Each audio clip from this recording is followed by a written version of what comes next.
gusenga Imana ishobora byose ariko udasengera mu itegeko, ni ukuvuga ngo bazayigukubitana, bazagukubitana imbaraga z'Imana, abazimu bazakuniganiza imbaraga uko byagenda kose. Ni ukuvuga ngo iyo usenga ukongera ugasenga, ariko noneho hari icyo bita gusenga n'itegeko.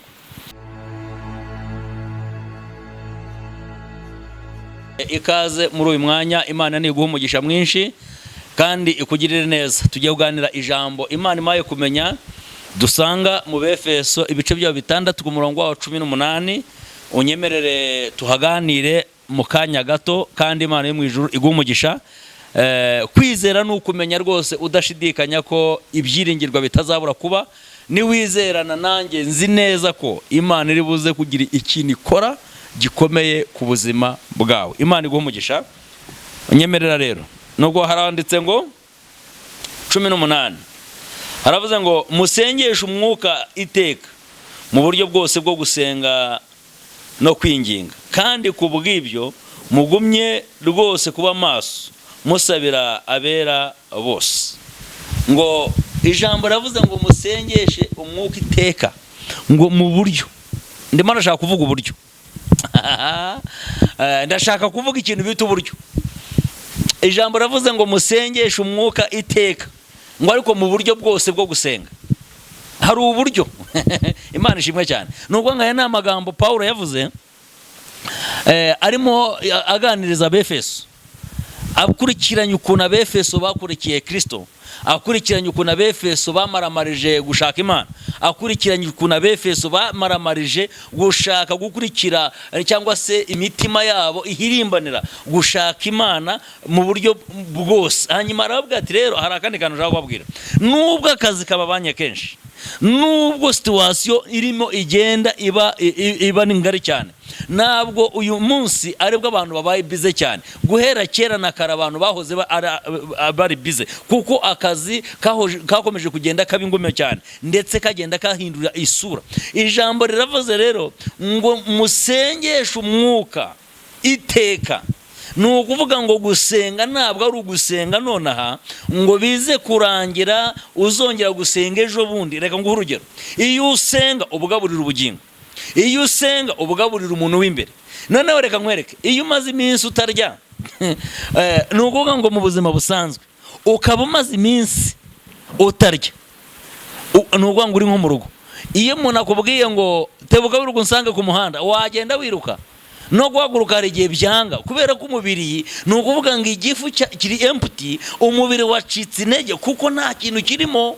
Biza kurangira rero iyo uko iminsi igenda yicuma, ni ukuvuga ngo no guhaguruka ngo utore akantu kari ku ruhande hariya ntabwo wabibasha. Ngizi ingaruka zo kudasenga rero. Iyo udasenga umuntu w'imbere, ni ukuvuga ngo yicwa n'umwuma, akicwa n'inzara, bikaza gutuma hatari amakuru umenya kandi wagombye kumenya. Niyo mpamvu Paulo avuga rero ngo musengeshe umwuka iteka, ngo mu buryo bwose bwo gusenga. Mu yandi magambo, gaburira umuntu w'imbere, umukubita inugwanga agafunguro ka mu gitondo, umuhe agafunguro ka saa sita, umuhe agafunguro ka nimugoroba. Musengeshe umwuka iteka mu buryo bwose bwo kugira gute, bwo gusenga. Hari abavandimwe ibintu bajya babikora, bagasenga mu gitondo, bagasenga saa sita, bagasenga na nimugoroba, ndetse bakajya nugwango bagashyiraho n'indangururamajwi ku buryo nugwango bahana message umuntu wese ahara akamenya ko iyo saha igeze. Ni ukuvuga ngo musengeshe umwuka iteka, ngo mu buryo bwose bwo gusenga, ariko none mwongereho no kwinginga. Ntabwo winginga rero wihuta, kandi ijambo riravuga ngo Paulo, Yesu yabivuze neza muri Matayo, aravuga ngo mukomange muzakingurirwa, mushake muzabona. Ni ukuvuga ngo ntabwo byakunda yuko wabasha kwegera Imana utafashe umwanya wo gusenga. Ubu buryo rero reka mbukubwire, ngo hitiremo nge kuvuga uburyo bwinshi ariko mitemo bumwe. No kuvuga ngo hari uburyo ushobora gusenga. Hari abantu basenga uburyo iyo utura ubusenga. Iyo ugiye ufashe imodoka yawe ukajya gusenga, cyangwa ugatega moto, cyangwa ufata igare, cyangwa ukagenda n'amaguru, nuvuga ngo icyo gikorwa ubwacyo werekeza umutima wawe, werekeza aho ugiye gusengera, ubwabyo nabyo ubusenga. Nuvuga ngo gufasha umuntu nabwo ubusenga, ariko nukuvuga ngo hari uburyo bwinshi bwo gusenga, ariko ndashaka kuguhitiramo bumwe. Gusenga Imana ishobora byose ariko udasengera mu itegeko, nukuvuga ngo bazagukubitana imbaraga z'Imana, abazimu bazakuniganiza imbaraga uko byagenda kose. Nukuvuga ngo iyo usenga ukongera ugasenga, ariko noneho hari icyo bita gusenga n'itegeko. Gusenga n'itegeko ni cya gihe ukabukira abazimu utiyirije, urikana imbaraga z'umwijima utakoze amasengesho. Nukuvuga ngo reka nguhe urugero. Iyo Yesu arimo anyura mu mudugudu w'Inayini, yasanze abantu bahetse ikiriba bagiye gushyingura. Nukuvuga ngo uyu mupfakazi arimo agenda arira afite agahinda kuko abuze umwana we w'ikinege. Nukuvuga ngo yarabuze uwo yakundaga. Ntabwo Yesu ahageze rero yamubwiye ngo umwaka utahigiye nk'iki nzagaruka. Yahagaze mu itegeko, akora ku kiriba, abwira umwana ati musore byuka.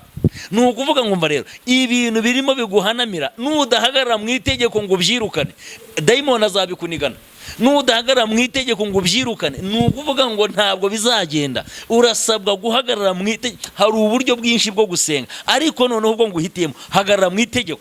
Nukuvuga ngo Yesu ageze i Betaniya ubwo Lazaro yari mu gituro, ntabwo nukuvuga ngo yahagaze mu itegeko ahamagara Lazaro.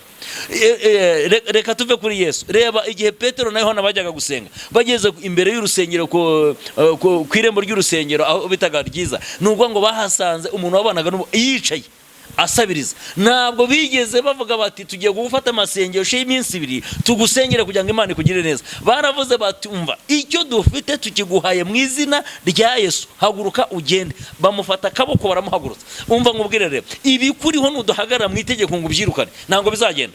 Hagarara mu itegeko, witegereza kimuhana, witegereza abantu ko ari bo bazakuzanira Imana, witegereza kimuhana. Oya, hagarara mu itegeko, wamurura imbaraga z'umwijima. Hagarara mu itegeko, kubite hasi bitavuga Imana, kandi Uwiteka Imana guhereza umugisha. Mwami Imana, twagushimiye ko utuhaye ibi bintu. Ijambo rirambwiye ngo dusengeshe umwuka iteka mu buryo bwose bwo gusenga no kwinginga. Twinginze Mwami Imana kugira ngo iyi message uduhe kuyimenya neza, kandi uduhe gusobanukirwa neza guhagarara mu itegeko ryawe. Kuko waratubwiye ngo nuko nimugende mubwiriza abaremwe bose, ngo dore ibimenyetso bizabana namwe, ngibi muzarambika ibiganza ku barwayi bazakira. Duhagarara mu itegeko tugasambika ibiganza ku barwayi bakaba bazima. Ngwino duhereze imbaraga mu izina rya Yesu. Abari kure, abari hafi, n'abari hirya no hino, bahereza imbaraga mu izina rya Yesu zo guhagarara mu itegeko ryawe, baheshe Imana icyubahiro. Bahagarare mu itegeko, ibenda ryo kunesha rizamurwe. Bahagarare mu itegeko, ibitari biriho babihamagare. Bahagarare mu itegeko, ibitafatikaga bifatike. Bahagarare mu itegeko, ibyabanekaga bibarekure. Bahagarare mu itegeko, basohore ibyabinjiyemo mu izina rya Yesu. Ndagushimiye rero, komeza kubana natwe mu izina rya Yesu. Shalom shalom. Yari Diakre Ntambara Emmanuel, Imana ibahereze umugisha mwinshi mu izina rya Yesu. Turi kumwe mwivuga butumwa, turi kumwe mu masengesho. Tubahaye ikaze rero kugira ngo tujye tubana, kandi nibiranoroshye cyane ko mwanaduha n'inyunganizi. Mukatubwira muti jye ubikora gutya, ubigenze gutya, kuko dufite ishyaka ryo gukorera Imana. Imana ibahe umugisha mu izina